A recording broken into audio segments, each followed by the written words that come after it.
in Envy, he got the breeder stock from this Klefki from me. I know that. So if he kept the same nature that I had on mine, it's impish. So a lot of the things that I would do to deal with Klefki, probably not going to one-hit kill it, but we'll see what we got here. I really don't want to deal with that Infernape too much.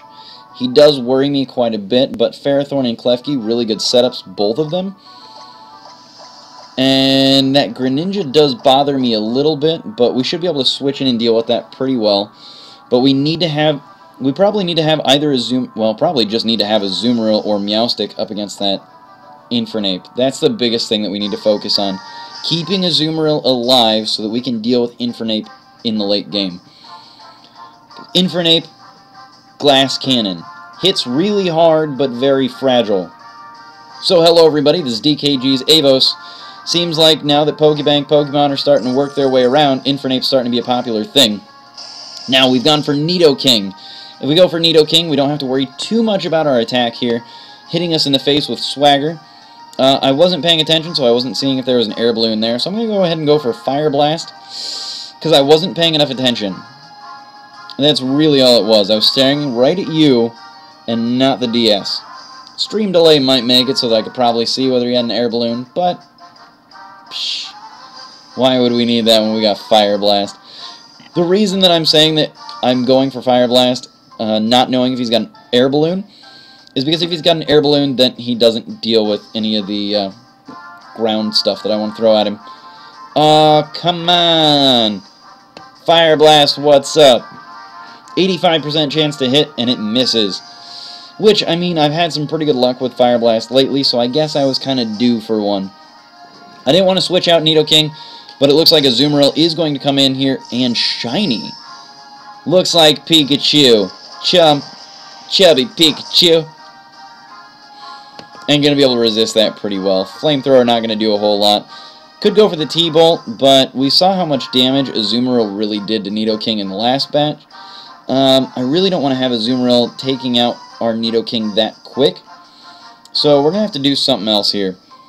Now, again, knowing that Superpower is a viable idea, we really don't want to deal with that, so we're going to go into Scissor, because he's going to be able to do some good neutral damage. Good neutral damage. Now, because it is shiny, I can kind of make the assumption that it's not perfect.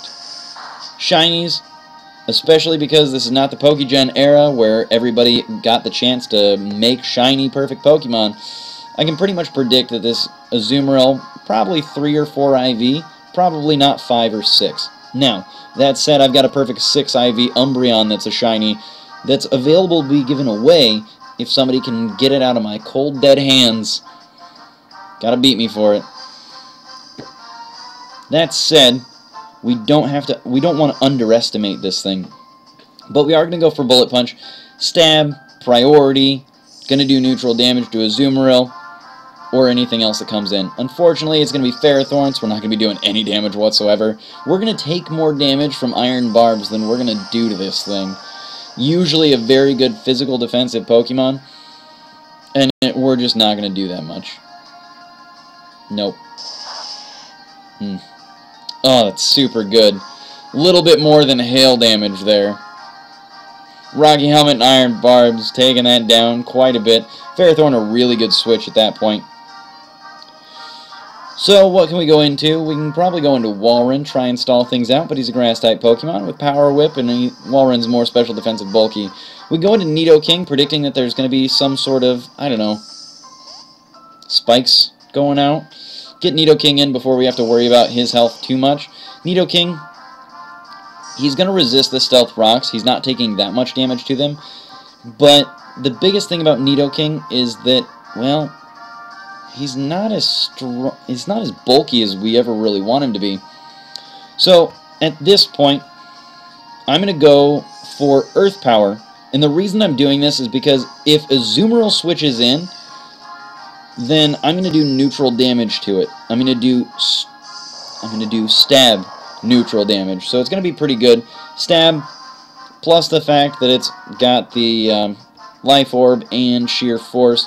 We're going to do a decent chunk of damage to Azumarill. We don't want to deal with it straight away, just like this, so we're going to do what we can. But at this point, with Azumarill coming in, we should be decently safe to deal with Walrein.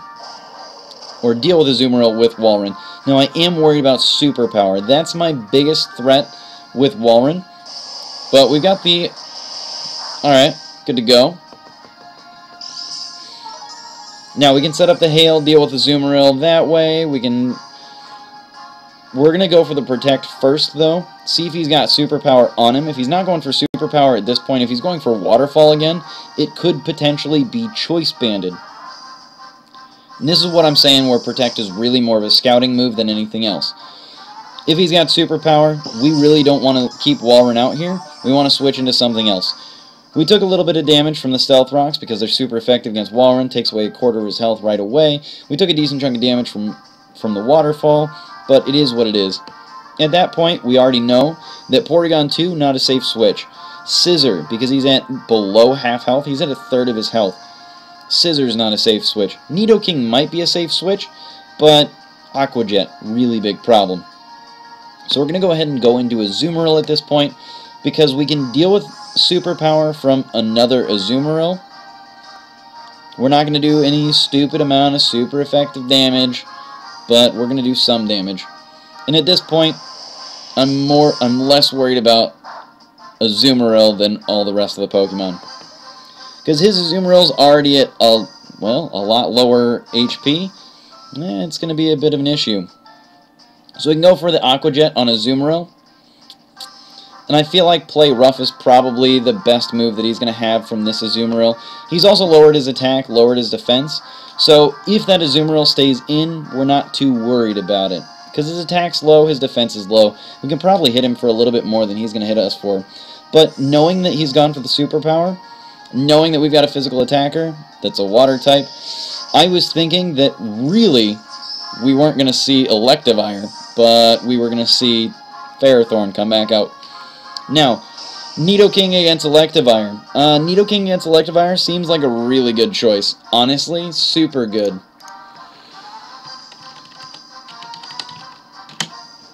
Sorry guys, I got something that I got to deal with real quick. Give me 2 seconds.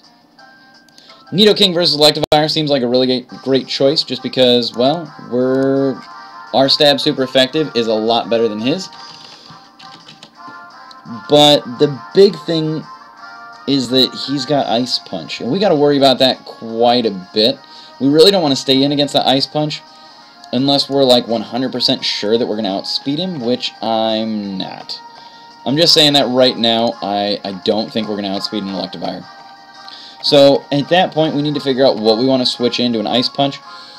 Just because, I mean, Ice Punch hurts.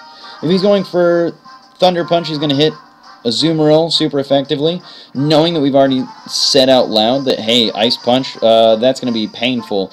The biggest thing that I'm going to go for here is Meowstic. And the reason I'm going for Meowstic is that he's bold-natured with decent amount of HP, so we're going to go into Meowstic.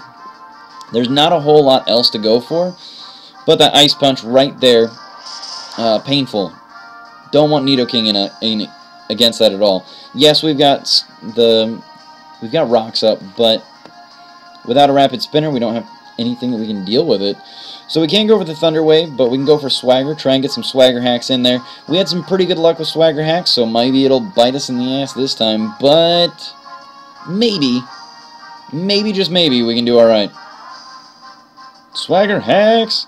There's really not a whole lot that Electivire is going to be able to do against Meowstic. He's a bold nature, max defense, max HP.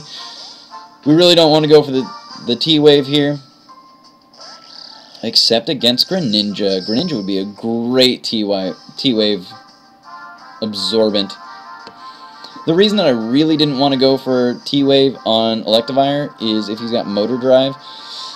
Hitting him with an electric attack should raise, I don't remember if it raises his attack or his speed. Either way, I really don't want to deal with a really fast Electivire or a really heavy attacking Electivire. That'd be awful. It should be speed though, because it's Motor Drive, right? Motor Drive, really big problem. Now, Dark type on Greninja, super cool, but you know what? We slowed him down. That's the biggest thing about Greninja, is that he's stupid fast. So, dealing with Greninja by paralyzing him he thrives on how much speed he's got, so most people are running a timid nature over modest, because the biggest thing about Greninja is he's fast and hits hard.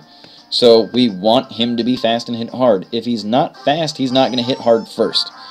Glass Cannon. Now, we are going to go into Porygon 2 at this point. We should be able to deal with Greninja pretty decently. We can go for Signal Beam because it's super effective, has 75 base damage, has a chance to confuse our opponent, so we should be okay with that. Especially since he's a Dark-type Pokemon right now, and he should be slower than us. Now, Greninja not being a dummy, Electivire probably going to switch in. I wasn't really expecting Electivire, but any Pokemon switching in should be able to deal with this pretty well. Electivire, a bit of an issue, but Porygon 2, pretty bulky. So, we should be able to go for a Recover. And again, this Recover is similar to a Protect. Because I'm expecting Porygon 2 to be bulky enough to take one shot from almost anything. And being non-stab, being cross-chop instead of close combat or superpower, I'm fairly confident that Porygon 2 can take one shot from Porygon. Or from Electivire. So I'm not too worried about that cross-chop. But seeing how much Thunder Punch did, being a stab, non-super effective move, a little bit worried about Porygon at this point. So the next shot from cross-chop should be able to deal with him. And I don't want to deal with that. So let's go into Azumarill. Yes, if he's going for Thunder Punch one more time, but we've kept Porygon 2 in, which kind of says, this guy's dumb. Or he's predicting that you're going to change things up. So, Cross-Chop really not hitting that well, which is kind of surprising, but I don't think Cross-Chop would have dealt with Azumarill at that point. So, Electivire is either threatened or going to switch out. At this point, it would be really nice to have some sort of, something going on. Like, hey, what's up? I'm some entry hazards. You've been switching out a lot. I'd love to threaten that. But because I don't play with entry hazards that much, my playstyle is very basic. I want to buff my Pokemon, kind of get some nice tight matchups, and I play it very basic. So now we've got Swagger coming in here. Probably the most unusual thing that I do is play with Parafusion. Paralysis and Confusion. Play with the luck, get some luck. We get some Brick Break action going on Azumarill. Nicely done. Glad you resisted there. Resisted the urge to punch yourself in the face. Let's go for the Aqua Jet and deal with this because we've got the +2 attack. Now, Azumarill, one of the biggest threats to Azumarill is being burned and confused, as any Pokemon with huge power thrives on having that attack stat so big. And with huge power, it doubles your attack stat. Being burned, you're back to normal attack stat, and then Azumarill is worthless. As worthless as it was in Gold, Silver, and Crystal. Because it's dumb. Gold, Silver, and Crystal didn't have Pokemon abilities like huge power. So, you didn't get a huge power Azumarill in Gold, Silver, Crystal. You just got Azumarill. What are you going to do with Azumarill? The answer is nothing. If you don't have huge power, you do nothing with Azumarill. You put it back in a box and watch it sit. I'm out of water. Disappointing. Now with Ferrothorn coming back out, we really don't want to keep Azumarill out and about. Now we can go back into Porygon 2. Not expecting Ferrothorn to do too much, but I really don't want to risk it with Ferrothorn. Because a huge hit with some good hacks. I mean, if you get a critical hit on Power Whip, or you go for Toxic, something like that, well, then we're going to be in a lot of trouble. So now we've got Spikes coming out one more time. We're going to see if we can clear out this Ferrothorn at this point. He's running a little bit low on HP on some of these Pokemon. So let's go for Earth Power. It's not going to be super effective. It's going to be neutral. Same type attack bonus. But it'll hit something pretty hard as long as it's not flying. Ooh, Infernape. Oh, that's rough. Oh, no, Infernape, go! I'm sorry, Infernape. That's rough. That is a really rough switch. Now, he was probably expecting me to go for Fire Blast at that point because it's stupid super effective against our good friend Ferrothorn. But knowing that Ferrothorn, based on how much he's been switching in and out, every time I've had an advantage, he's switched out. I'm not going to keep doing the super effective moves if he keeps switching out. If he's got that habit where he's going to switch out every time I've got an advantage, I'm not going to go for it. I'm going to go for something else. Neutral damage against the rest of the team. At this point, it ended up being super effective damage against the rest of the team, so it is what it is. So at this point, I know that Greninja's got Dark Pulse. I know that he's got Grass Knot available. I know that he's got Ice Beam, which is super effective against Nidoking. Really don't want that against Nidoking.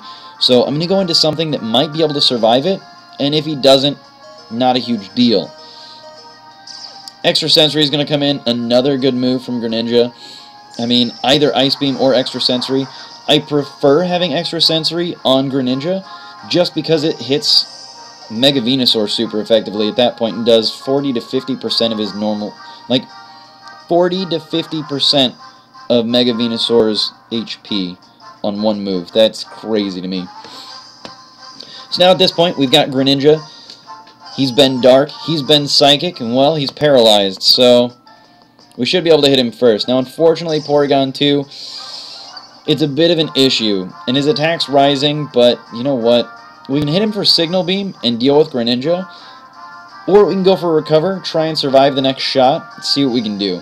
I'm going to go for the Recover here because I'm so low on HP that even if I deal with Greninja, I'm not going to be able to deal with the next Pokemon that comes in. So I need Porygon with a little bit more HP. I might have to spam Recover twice just to get enough HP to deal with it. But he's got Eviolite, so maybe Greninja might get some Parahacks in here. But Ice Beam's going to come in, and we're going to try and do some more damage. As long as we don't freeze, we'll be fine.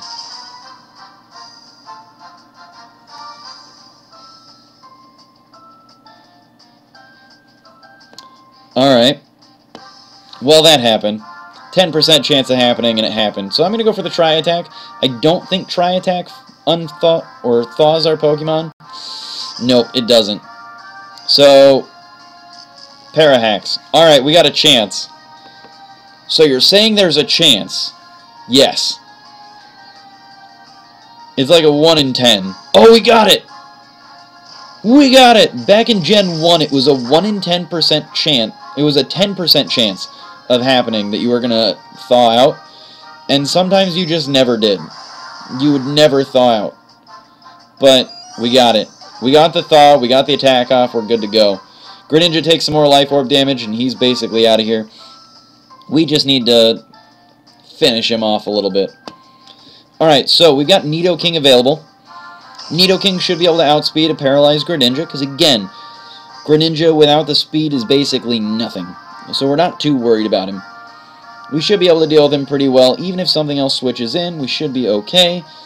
So I'm just going to go ahead and go for the T-Bolt, not predicting a switch on the Greninja. There's not a whole lot of reason to switch out Greninja. When you've got 3 other Pokemon, you don't have as much HP to play with. So having that death fodder, might as well just leave it in there. Alright, Electivire. Especially if you can switch in Electivire. Oh, we're not going to be able to outspeed it, though. That's the problem. I really don't want to have Nidoking matched up against Electivire. That's not a place I want to be. He could be predicting the fact that we're going to be switching out, so I mean, Thunder Punch or Cross Chop. If Cross Chop hits, it's going to be super effective against Walrein. Walrein's got a decent amount of defense, and he's got 217 HP, but taking that much damage to rocks every time, he's basically in here as a little bit of death fodder.